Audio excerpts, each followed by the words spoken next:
नमस्कार दोस्तों। जिन उपराष्ट्रपति जगदीप धनखड़ को हटाने के लिए विपक्ष अविश्वास प्रस्ताव लेकर के आया था, वो जगदीप धनखड़ ने इस्तीफा दे दिया है और उनके इस इस्तीफे ने सबको सन्न कर दिया है। दूसरी तरफ संघ और बीजेपी के बीच तलवारें और तेज खिंच गई हैं और अब सवाल यह है कि संघ रहेगा या बीजेपी। इस पर बात करेंगे वरिष्ठ पत्रकार केपी मलिक जी से। और आज केपी मलिक जी हमारे चैनल पर बड़ा खुलासा भी करने वाले हैं संघ को लेकर के। तो क्या होगा वो खुलासा, सीधे केपी मलिक सर के पास चलते हैं। सर, क्या होने वाला है ये बताइए आप। प्रज्ञा जी नमस्कार, और आपके दर्शकों को भी नमस्कार। देखिए, जिस प्रकार से एक हलचल दिल्ली में हुई है, पार्लियामेंट का कल सेशन शुरू हुआ, सब चीजें ठीक चल रही थी, एकाएक उपराष्ट्रपति का इस्तीफा आना जिसने हलचल दिल्ली में मचा दी, तो ये लोगों के लिए एक झटका, एक नई बात हो सकती है। मैं लगातार आपको कह रहा हूं, मैंने कल भी ट्वीट किया था, परसों भी आर्टिकल लिखा था कि कुछ बड़ा होने वाला है। मानसून सत्र में जो विपक्ष सवालों की बौछार करेगा, उसको कौन सी छतरी से सरकार संभालेगी, मेरा ट्वीट है उससे पहले। तो उसमें क्या हुआ था कि भारतीय जनता पार्टी की रणनीति थी कि हमें दोनों सदनों में विपक्ष को बोलने ही नहीं देना है। सीधा सीधा तरीका है, इसके अलावा और कोई चारा नहीं। और उस चीज को मेंटेन किया, हैंडल किया बहुत अच्छे तरीके से लोकसभा में बिरला जी ने, और उसी चीज को राज्यसभा में धनखड़ जी हैंडल नहीं कर पाए। और मल्लिकार्जुन खड़गे अपने तमाम सवाल और अपनी सारी चीजें और अपने सवालों की बौछार बरसात करने में कामयाब रहे, और सरकार की जो छतरी थी वो टूट गई। वहां जब सरकार की छतरी टूट गई तो उसको छतरी को संभालने के लिए नड्डा जी खड़े हुए, और नड्डा जी आवेश में आ गए, और आवेश में आके वो इतना आगे चले गए कि लास्ट में उन्होंने यहां तक कह दिया कि आपका कोई भी बात रिकॉर्ड में नहीं जा रही है, और जो मैं बोलूंगा सिर्फ वही रिकॉर्ड में जाएगी। तो जैसे ये चीजें हुई, हमें लगा, ये तो हम सोच रहे थे कि संसद सत्र चलेगा, 2-4 दिन बाद विकेट गिरने शुरू होंगे, तो ये तो इसका मतलब ये है कि तैयारियां शुरू ही हैं। जबकि कानाफूसी सदन में ये भी दिन भर चल रही थी कि एक लोग वहां जो है तांता लगा हुआ है राजनाथ जी के कमरे में, वो कौन सा प्रसाद बट रहा है, वो कौन सी पर्चियां बट रही हैं जिसके लिए हर व्यक्ति भारतीय जनता पार्टी का सांसद राजनाथ जी के कमरे में जा रहा है। और एकाएक ऐसा कैसे हो गया है? जिनको थोड़ा सा संघ के पक्ष में माना जाता था, थोड़ा सा ये माना जाता था कि शिवराज चौहान और राजनाथ ऐसे व्यक्ति हैं कि अगर उनको पाला चुनना पड़े तो वो संघ के पाले में जाएंगे, लेकिन कल वो हमें थोड़ी चीजें अजीब लगी, और बाद में पता चला कि कोरे कागज पे सांसदों के हस्ताक्षर कराए जा रहे हैं। वो नॉर्मल बात है, कोई बड़ी बात मैं उसको नहीं मानता। बात ये थी कि जस्टिस वर्मा के मामले पे सहमति बनाने की कोशिश लगातार सरकार की तरफ से की जा रही थी। देश के कानून मंत्री, संसदीय कार्य मंत्री और कुछ नौकरशाह मल्लिकार्जुन खड़गे के घर पे भी गए थे यही करने के लिए कि हम जस्टिस वर्मा के खिलाफ महाभियोग लाना चाहते हैं, आप हमारा साथ दीजिए। तो विपक्ष ने कहा कि भाई आप इनके खिलाफ एफआईआर कीजिए, जांच कीजिए, हम आपका साथ देने के लिए तैयार हैं। लेकिन सरकार पता नहीं क्यों एफआईआर करना नहीं चाहती। तो एक तो ये इस तरह की जो चीजें चल रही हैं ये तो अलहदा है, क्योंकि आपको मानना होगा कि गुजरात लॉबी बहुत ज्यादा घबराई हुई है, और गुजरात लॉबी को पता है कि बिहार में अगर हम चुनाव हारते हैं तो हम बहुत और कमजोर पड़ जाएंगे, और एक मैसेज बड़ा खराब चला जाएगा, हमें नुकसान हो जाएगा। दूसरा, विदेश नीति पे आप घिरे हुए हैं, मतलब आप चारों मोर्चों पे घिरे हुए हैं, और आप विपक्ष से डरते नहीं है, विपक्ष से आप घबराते नहीं है। लेकिन असली घबराहट का कारण ये है कि तलवारें और भाले अंदर से चलने शुरू हो गए हैं। बिल्कुल। अब बात ये हो रही है, मेरे सूत्र बता रहे हैं, मेरे नागपुर के सूत्र बता रहे हैं, दिल्ली के सूत्र बता रहे हैं, मेरी लगातार बात हो रही है, संघ ने कह दिया है कि अब स्थिति ये पहुंच गई है कि गुजरात लॉबी और भारतीय जनता पार्टी का शीर्ष नेतृत्व संघ को समाप्त करना चाहता है, संघ को नेस्तनाबूद करना चाहता है। तो ऐसे में संघ के अस्तित्व को कैसे बचाया जाए, आपको याद होगा मैंने कुछ दिन पहले ट्वीट किया था कि स्थितियां इतनी गंभीर हो चुकी हैं कि अपने जन्मदिन 11 सितंबर पे संघ प्रमुख मोहन भागवत इस्तीफा दे सकते हैं। जी, बिल्कुल। अगर मोहन भागवत 75 साल के होके कहते हैं कि मैं 75 साल का हो गया हूं और मैं अपने पद को छोड़ रहा हूं, तो इसका मतलब ये है कि संघ सरेंडर कर रहा है। और फिर मोदी जी के ऊपर है कि 6 दिन बाद जो 17 सितंबर को उनका बर्थडे है, क्या मोदी जी भी अपना पद छोड़ेंगे? तो मोदी जी तो पद छोड़ने वाले हैं नहीं, ये तो सबको पता है। तो ऐसे में क्या संघ का अस्तित्व खत्म हो जाएगा? 100 साल की जो संस्था है संघ की, क्या वो समाप्त हो जाएगी? तो अब यहाँ विचार जो हो रहा है, जो संघ के लोग हैं, जो भारतीय जनता पार्टी में संघ की विचारधारा के लोग हैं, वो विचार ये कर रहे हैं कि संघ को बचाया जाए या सरकार को बचाया जाए। और उन्हीं में से कुछ विद्वानों का कहना है कि संघ अगर बचेगा तो सरकार तो दोबारा भी बन जाएगी, और अगर संघ चला गया तो सरकार दोबारा बनेगी, इसकी कोई गारंटी नहीं है। तो इसलिए संघ को बचाया जाए। तो संघ को बचाने के लिए तमाम उठक पटक अंदर शुरू हो गई हैं। अब उसके सामने गुजरात लॉबी कितना टिक पाती है वो हमें देखना होगा। लेकिन ये है कि तलवारें भयंकर रूप से संघ और भाजपा के बीच में खिंच गई हैं। बाकी बात रही दूसरे मीडिया के लोगों की, तमाम लोगों की, वो तो आपको याद है, आपके चैनल पे 1000 बार बात हुई है, बाकी चैनलों पे मेरी बात हुई है, और मैं हमेशा कहता था कि दिल्ली और लखनऊ के बीच में तल्खी है। लोग कहते थे नहीं नहीं कुछ नहीं है, जेपी नड्डा के और योगी जी के और अमित शाह जी के बहुत अच्छे रिश्ते हैं। तो वो रिश्ते तो हमने देख लिए 2024 में। अब कुछ दिन बाद हम ये भी देखेंगे कि संघ के और भाजपा के रिश्ते कैसे हैं। वो दिन दूर नहीं है जब हमारे सामने एक बड़ी तस्वीर आएगी और हम उस पर विश्लेषण करेंगे। जी, बिल्कुल ठीक बात है। अच्छा, दिल्ली में भी बहुत कुछ हो रहा है, गुजरात लॉबी चारों तरफ से फंसी हुई दिखाई दे रही है, इधर उत्तर प्रदेश में भी कुछ चीजें अच्छी दिख नहीं रही हैं, सब कुछ चंगा सी टाइप का लग नहीं रहा है, क्योंकि योगी जी से मुलाकात कर रहे हैं ब्रजभूषण शरण सिंह, उनसे पहली बार मुलाकात करने के लिए पहुंचे। इधर केशव प्रसाद मौर्य के घर पे लोग कह रहे हैं कि बहुत तांता लगा हुआ है, मार गाड़ियों की लाइन लगी हुई है, सारे भाजपाई सब उनसे मिलने के लिए आ रहे हैं, बड़ा सम्मान किया जा रहा है। केशव प्रसाद मौर्य को अमित शाह अपना परम मित्र बताते हैं, और ये कहा जा रहा है कि केशव प्रसाद मौर्य को कोई बड़ी जिम्मेदारी मिलने जा रही है। तो क्या होने वाला है, क्या होगी वो जिम्मेदारी? देखिए प्रज्ञा, अगर आप देखेंगे, मैंने जैसा कहा कि अब 2 पाले बन गए जी। भारतीय जनता पार्टी में भी। संघ की विचारधारा के लोग और संघ वाले लोग हो गए हैं। तो माना यह जाता है कि योगी जी संघ के पाले में खड़े हुए हैं, और ऐसे और भी मंत्री विधायक हैं उत्तर प्रदेश के भी। उसी के तहत कोशिश की है, जिन पूर्व सांसद की बात आप कर रहे हैं कि वो कल योगी जी के यहाँ गए थे। अब ये बहुत सारी चीजें इस तरह की आपको उत्तर प्रदेश में और अन्य राज्यों में भी देखने को मिलेगी। पिछले दिनों मैंने आपको बताया था कि गुजरात लॉबी की तरफ से एक ऑफर दिया गया था संघ को कि संजय जोशी जी को एचआरडी मिनिस्टर बना देते हैं और आपका जो एजेंडा है वो ये लागू करेंगे, संघ के हैं। दूसरी चीज ये था कि योगी जी को भी दिल्ली में लाके और बहुत महत्वपूर्ण मंत्रालय जैसे महिला बाल विकास मंत्रालय है। अब आपको पता है कि महिला बाल विकास जैसे महत्वपूर्ण मंत्रालय का मंत्री योगी जी को बना दिया जाए और मंत्रालय संभालें योगी जी, तो उनकी उपयोगिता यहाँ पे जो है प्रयोग की जाए। इस तरह की चर्चाएं, इस तरह की कोशिशें गुजरात लॉबी की हैं। तो क्या इसमें संघ, क्या इसमें योगी जी, क्या इसमें संजय जी, क्या इसमें मोहन भागवत जी फंसेंगे? वो फंसते हुए मुझे दिखाई नहीं दे रहे। तो तमाम ऑफरों को कैंसिल कर दिया गया है। अब ये अच्छा, कोशिश अभी तक ऐसी तमाम परिस्थिति पड़ी जब ये लगा कि अब संघ उठ खड़ा होगा और संघ कहेगा कि नहीं, बड़े हम हैं, मतलब बाप बाप होता है बेटा, लेकिन ऐसा हुआ नहीं अभी। और अब अचानक से ऐसा क्या हो गया जब संघ ने ये सोच लिया कि नहीं, संघ रहेगा तभी तो सरकार रहेगी।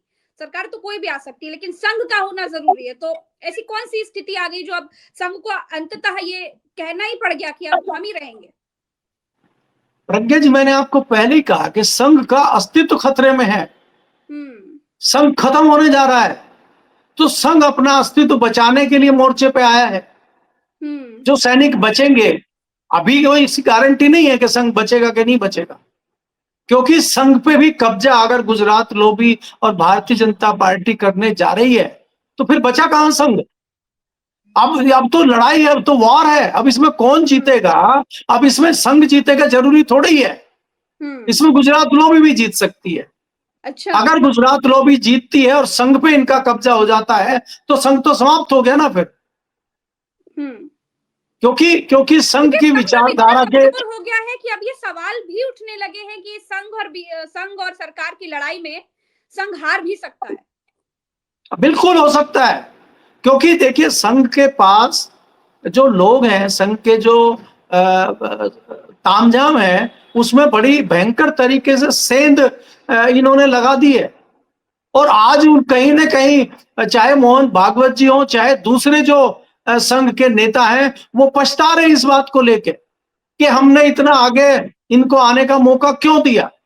वो जान रहे हैं कि जो संघ कार्यालय दिल्ली में झंडेवाला में या बाकी जगहों में एक साधारण बिल्डिंग में चल रहा था, उसको 5 स्टार बिल्डिंग बनाने की क्या आवश्यकता थी? हमने क्यों नहीं रोका उस टाइम पे? तो इसीलिए आप दबाव बना रहे हैं हमारे ऊपर कि आप कहने को कह दे कि हमने आपको क्या नहीं दिया, सारा कुछ तो हमारा ही दिया हुआ है आपको, और हम छीन लेंगे। और उसमें बहुत सारे लोग दबाव में हैं, और बहुत सारे ऐसे सुविधा भोगी लोगों को आपने संघ में घुसा दिया, प्लांट कर दिया है, जो संघ पे दबाव बना रहे हैं और संघ को तोड़ने की कोशिश कर रहे हैं। तो स्थिति वहां पहुंच गई है। संघ आज भी खड़ा नहीं हुआ है, संघ अपना अस्तित्व बचाने के लिए खड़ा हुआ है, ये मेरी जानकारी है जी। तो अब उपराष्ट्रपति की जो कुर्सी खाली हुई है केपी मलिक सर, आपको क्या लग रहा है उस कुर्सी पर अब कौन हो सकता है? बहुत सारे नाम चल रहे हैं, जिसमें जेपी नड्डा का नाम है, किरण रिजिजू का नाम भी है। आपके सूत्र क्या कहते हैं? क्योंकि आपको तो सारी चीजें पहले पता चल जाती हैं, आपको क्या लगता नहीं है? नहीं प्रज्ञा जी, ऐसा नहीं है कि मुझे सारी चीजें पहले पता लग जाती है, कुछ चीजें जरूर पता लग नहीं, आपके जाती हैं। सूत्र तो बहुत तेज हैं। लेकिन मैं आपको ये बता सकता हूं कि इसका एक और एंगल है जो हम और आप समझें, कि उपराष्ट्रपति को हटा के मोदी जी ये जताना चाहते हैं संघ को कि हमारा दबदबा कायम है, और अगर हम उपराष्ट्रपति को हटा सकते हैं तो हम और भी बहुत लोगों को हटा सकते हैं और बना सकते हैं। तो ये संघ को डराने के लिए निर्णय है। अब अगर आप हटा सकते हैं तो बना भी सकते हैं। जब आपने हटा दिया है, तो जो आपके लाभ का व्यक्ति होगा, जो आपको तत्काल लाभ दे सकता है, ऐसे किसी व्यक्ति को बिठाया जाएगा। और इसमें क्योंकि आपके सामने बिहार इलेक्शन है, और बिहार का इलेक्शन आपको किसी भी कीमत पे जीतना है, तो किसी ऐसे व्यक्ति को भी बिठाया जा सकता है जो आपके लिए लाभदायक हो बिहार के चुनाव में। मैं इससे इनकार नहीं कर सकता। या उत्तर प्रदेश का भी हो सकता है, क्योंकि आने वाले टाइम में तो संग्राम उत्तर प्रदेश में ही होना है।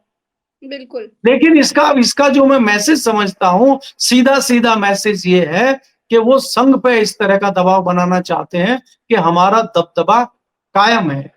क्योंकि बात ये हुई थी, जैसा कि मैंने बताया आपको पहले, कि जो भारतीय जनता पार्टी के संघ की विचारधारा के सांसद हैं, वो कहीं ना कहीं संघ के पाले में आ गए हैं, और वो ये मैसेज देना चाहते हैं अपने लोगों को भी। देखिए, अगर आपका सेनापति कमजोर हो जाएगा, अगर युद्ध में आपका राजा कमजोर हो जाएगा, भगदड़ मच जाएगी, तो आपके जो सैनिक हैं वो भाग जाएंगे। तो मोदी जी अपने सैनिकों को ये मैसेज देना चाहते हैं कि हमारा दबदबा कायम है और आप बने रहिए। तो संघ के लोग ना कहीं पलटी मार जाएं, भाजपा में जो संघ की विचारधारा के लोग हैं वो ना पलटी मार जाए, उन पे एक दबदबा बनाने के लिए ये कुर्बानी ली गई है। इस तरह से भी मैं इस एंगल से भी इस चीज को देखता हूँ जी। तो अब राष्ट्रीय अध्यक्ष के नाम का ऐलान कब तक हो जाएगा? अब तो उपराष्ट्रपति ने इस्तीफा दे दिया है, कहा जा रहा है किसी न किसी को शिफ्ट किया जाएगा उपराष्ट्रपति की कुर्सी में, और इधर राष्ट्रीय अध्यक्ष का ऐलान हो जाएगा। आपको क्या लगता है? नहीं, देखिए, इसमें डिपेंड करेगा। अगर संघ कुछ नहीं कर पाता है तो ये अपनी पसंद का राष्ट्रीय अध्यक्ष बना लेंगे, और संघ का अगर दबदबा कुछ अगर संघ संजय जोशी को राष्ट्रीय अध्यक्ष बनाने में कामयाब रहता है, तो गुजरात लॉबी के ऊपर कौन सी परेशानी आ जाएगी? गुजरात लॉबी को क्या डर है? देखिए, जैसे इन्होंने दबदबा दिखाया है, अगर संगठन का अध्यक्ष संजय जोशी या वसुंधरा राजे बनते हैं, तो संघ भी मैसेज देने में कामयाब हो जाएगा ना कि हमारा दबदबा कायम है। तो ये क्या दबदबा कायम होने देंगे? क्योंकि इधर दबदबा कायम होते ही, जैसा कि मैं कह रहा हूं, भगदड़ मच जाएगी इनके पाले में। बिल्कुल। और उधर भाग जाएंगे लोग, वो समझ जाएंगे कि अब तो पाला बदल गया है और अब तो सत्ता ऊपर से जो है लोग बदल गए हैं, तो तमाम लोग भाग जाएंगे। आप उनका हालत बताइए मुझे, जो 4 बार के सांसद हैं, 5 बार के सांसद हैं और सांसद ही कर रहे हैं, मक्खियां मार रहे हैं बैठ के, और मलाई और जो है गुजिया वो खा रहे हैं, जो है जो बेचारे कभी लोकसभा का इलेक्शन लड़े नहीं, राज्यसभा से आके 10 साल से मलाई पेल रहे हैं वो। ना उनकी संघ की विचारधारा है, ना भारतीय जनता पार्टी की विचारधारा है, तो वो भी तो कुल मुला रहे हैं ना बैठ के, तो वो भी तो कुछ करेंगे। और कई सारे ऐसे लोग हैं जो अभी दिखा रहे हैं हम आपके साथ हैं, कल को उनके साथ हो जाएंगे। राजनाथ जी, शिवराज जी क्या करेंगे? अच्छा, खुलकर ये भी बात तो करते हैं थोड़ा सा। आज की स्थिति में आपको गुजरात लॉबी कितनी मजबूत दिख रही है? जरा दूरबीन से देखिए और बताइए कि क्या गुजरात लॉबी उस स्थिति में है कि वो संघ पर दबाव बना पाए या फिर संघ से ऊपर जा पाए, वो भी तब जब वो बैसाखियों पर है। नहीं, देखिए प्रज्ञा, अभी सिर्फ पैंतरेबाजी की लड़ाई हो रही है। अभी दबाव, आप जानते हैं कि हम अगर युद्ध से बात कर रहे हैं, और ये मैं मानता हूं एक युद्ध चल रहा है, हाँ, युद्ध बिल्कुल में सर। आपका कौन सा पैंतरा कब कहाँ काम कर जाए, उस पे डिपेंड करता है।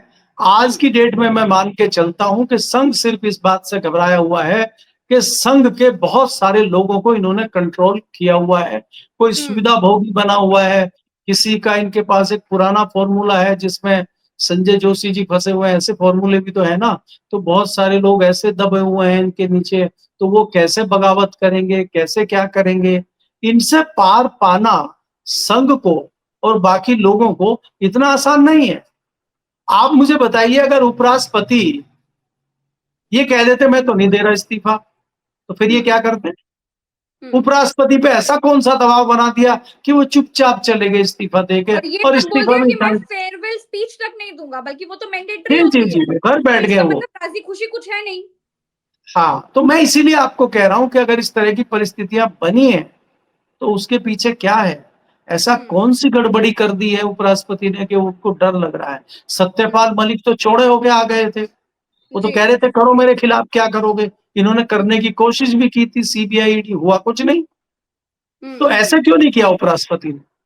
उपराष्ट्रपति की इतनी इंसल्ट हुई है कल राज्यसभा में, संसद के अंदर, उसका जवाब नहीं दे पाए, और वो खून का घूंट पी के चले गए, जहर का घूंट पी के चले गए, और चुपचाप जाके चद्दर में लेट गए, और अभी भी जो है वही वही वाली रणनीति पे चल रहे हैं, झुकी हुई वाली पे। लेकिन तो आप खराब उससे स्वास्थ्य का हवाला दिया है। जी, खराब स्वास्थ्य का हवाला दिया है कि स्वास्थ्य ठीक नहीं है। आज प्रधानमंत्री नरेंद्र मोदी जी ने भी ट्वीट किया है और उनके स्वास्थ्य को लेकर अब उनको। प्रज्ञा जी मुझे बताइए, ये अभी कुछ दिन पहले अपने ऑफिशियल कार्यक्रम में नैनीताल में थे, वहां गिर गए थे, हम्म। तत्काल खड़े हो गए, हॉस्पिटल में एक दिन रहे, फिर आ गए। धनाधन प्रोग्राम इनके चल रहे हैं। हम्म। 2 बार ये वहां पे गए, एम्स में रहे हैं, इनका ऑपरेशन हुआ है हार्ट का, इनको स्टंट डला है, उसके तत्काल बाद ये कर रहे हैं। तो ये स्टंट डलना, इस तरह की छोटी मोटी बीमारियां तमाम नेताओं को है। आपको पता है बहुत गंभीर बीमार है सोनिया गांधी, उसके बावजूद वो राजनीतिक कार्यक्रमों में हिस्सा ले रही हैं। तो कौन सी इनको ऐसी गंभीर बीमारी है, वो भी तो बताएं ये। और ये बीमारी इनको कल 7 बजे ही क्यों हुई? कल तो वो पूरे विपक्ष का उसमें, प्रस्ताव एक्सेप्ट करने के बाद ही क्यों ये बीमारी अचानक से उमड़ घुमड़ कल गई? तो पूरा दिन कल तो पूरा दिन कूद के ये काम कर रहे थे वहां पे राज्यसभा में। तो शाम को ही ऐसी कौन सी इनको बीमारी लग गई कि तत्काल इनको इस्तीफा देना पड़ा? अगर आपको इस्तीफा देना ही था तो आपने 23 तारीख का प्रोग्राम क्यों लगवाया था जयपुर में? हम्म। भाई आपका स्वास्थ्य खराब था, आप इस्तीफा देने वाले थे, आपके तमाम प्रोग्राम बन गए थे, तो आपने एज ए उपराष्ट्रपति आगे के प्रोग्राम क्यों लगवाए? ये भी तो सवाल है। तो इसलिए कोई रास्ता नहीं मिल रहा है, तो आप स्वास्थ्य का बहाना मार दीजिए, आप आयु का बहाना मार दीजिए और बच निकलिए, लेकिन आप बच निकल नहीं पाएंगे, सवाल तो उठेंगे। जी। तो अब क्या, चलते चलते आपसे यही सवाल है कि जो खुलासा आप कर रहे थे, जो तलवारें और भाले अब तेज हो गए हैं संघ और सरकार में, दोनों को अपना अपना अस्तित्व बचाना है, तो इस अस्तित्व की लड़ाई में आपके अनुसार भारी कौन? देखिए मुझे लगता है कि भारी तो संघ ही पड़ेगा, क्योंकि संघ के पास कुछ खोने को नहीं है, पाने को सारा जहां उसके पास है। और संघ अगर बचता है तो आप दोबारा सरकार में आ सकते हैं, और संघ अगर चला गया तो आप दोबारा सरकार में नहीं आ पाएंगे, इस बात की गारंटी है। आपने देखा कि भारतीय जनता पार्टी उत्तर प्रदेश में बाहर हुई फिर आ गई, भारतीय जनता पार्टी दिल्ली में बाहर हुई फिर आ गई, भारतीय जनता पार्टी केंद्र में बाहर हुई फिर आ गई। लेकिन अगर संघ नहीं होता तो भारतीय जनता पार्टी सत्ता में आ जाती, इसमें मुझे थोड़ा संशय है। और आपने देखा कि जहां संघ आपके साथ नहीं खड़ा है, वहां आपकी स्थिति यूपी के जैसी होती है। और अगर तो ये तो संघ संघ आपके को कुछ साथ, मानते नहीं ना, कहते हैं कि संघ, हम संघ का सहारा लेते हैं, कमजोर थोड़ी हैं। नहीं ये तो आजकल संघ को नहीं मान रहे ना, आज तक तो संघ को ही मान रहे थे। देखिए बाप जब बूढ़ा हो जाता है या बाप थोड़ा सा कमजोर हो जाता है और हम ये मान लें कि वो किसी काम का नहीं है, वो ऐसी पलटी देता है कि हमें बिल्कुल समझ में नहीं आता क्या कर दिया। आप बिल्कुल। जानते हैं ना, हमारे हमारे यहाँ तो, हमारे यहाँ अगर मैं किसान फैमिली की बात करूं, हमारे जो दादाजी टाइप के लोग होते हैं, सारी जमीन खेती की उनके नाम ही होती, जब तक वो मर नहीं जाते बिल्कुल तब सही तक बात है। बाकी लोगों को जमीन नहीं लिखती। तो वो सारे आपको और दांव सब पे सेवा सिखा करते देते रहते हैं, हैं। सारे दांव पेच आपको दे देते हैं, लेकिन एक हथियार वो अपने पास ऐसा पैंतरा रखते हैं कि सही जब बात है। चाहेंगे पटक देंगे आपको। तो चाहे आप कुछ भी कहिए, आरएसएस के पास, संघ के पास ऐसे फॉर्मूले हैं जो बिल्कुल जब सही। चाहे इनको पटक सकते हैं। 40 से अधिक संगठन है प्रज्ञा जी, क्या सब बिल्कुल, पे कौन नहीं भाजपा का जानता है। कंट्रोल है? बिल्कुल सही बात है सर, बिल्कुल सही। तो इसलिए इसलिए क्या है कि जो 40 संगठन है उसमें से एक है भाजपा। ठीक है, आप मजबूत हो गए हैं। अगर 40 भाई बहनों में एक भाई बहुत ज्यादा मजबूत हो गया है, तो अगर वो 39 एक साथ खड़े हो जाएंगे तो ये जीत नहीं पाएगा उनसे। हम्म। तो इसलिए आज आप ठीक है मजबूत हैं, लेकिन कल कौन सी स्थिति में होंगे ये समय ये बताएगा। बिल्कुल सही बात है। चलिए, इसीलिए कहते हैं कि बाप बाप होता है। बहुत बहुत ठीक। शुक्रिया केपी मलिक सर, आपने समय दिया। दर्शकों का भी बहुत बहुत आभार। हम फिर मिलेंगे अगली चर्चा में, अभी के लिए इतना ही। चैनल को अगर आपने सब्सक्राइब नहीं किया है तो सब्सक्राइब जरूर कीजिए। तो देखिए, जगदीप धनखड़ के इस्तीफे के बाद तमाम राजनीतिक अटकलें लगाई जाने लगी हैं। होने क्या वाला है, हो क्या रहा है, सब पर बिल्कुल विस्तार से बात कर रहे थे। और संघ और सरकार में किस तरह की तलवारें खींची और ये तलवारें आगे आने वाले समय में और कितनी तेज होने वाली हैं, इस पर भी बात कर रहे थे। तो तमाम राजनीतिक खबरों के लिए अपने चैनल उल्टा चश्मा यूसी को सब्सक्राइब करना मत भूलिएगा। अगर आपने कर लिया है तो अपने आजू बाजू, अगल बगल, आए बाएं दाएं, हर किसी से करवाइएगा जरूर। नमस्कार।